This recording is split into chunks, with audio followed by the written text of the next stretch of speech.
తిరుపతిలో 3 హాస్పిటల్స్కు మందుల సరఫరా నిబంధనల్లో మార్పులు చేయడాన్ని టీటీడీ మాజీ చైర్మన్ భూమన కరుణాకర్ రెడ్డి తప్పుపట్టారు. సరఫరాదారుల టర్నోవర్ ఏడాదికి 100 కోట్ల రూపాయలు ఉండాలనే నిబంధన గతంలో ఉండేది. దాన్ని ఇప్పుడు 25 కోట్ల రూపాయలకు తగ్గించారు. దీనివల్ల నాణ్యత లేని మందులు, హాస్పిటల్ ఎక్విప్మెంట్స్ సరఫరా అయ్యే ప్రమాదం ఉంది అని అంటున్నారు ఆయన.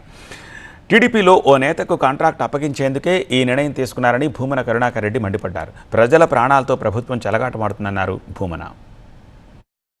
ఈరోజు చంద్రబాబు నాయుడు గారు లోకేష్ గారి ఆదేశాలతో అత్యంత ప్రాణం పోసేటువంటి మందులకు సంబంధించిన నిర్ణయంలో టర్నోవర్ను ఒక్కసారిగా ఆకాశం నుంచి పాతాళానికి తీసుకొని వచ్చినారు.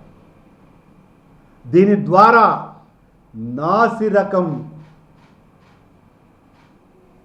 వస్తువులు, సామగ్రి, మందులు సరఫరా చేయటము ద్వారా ఆ సరఫరాదారుల ద్వారా కమిషన్లు కొట్టటానికి, కుమ్మటానికే ఈ నిర్ణయం తీసుకున్నారు.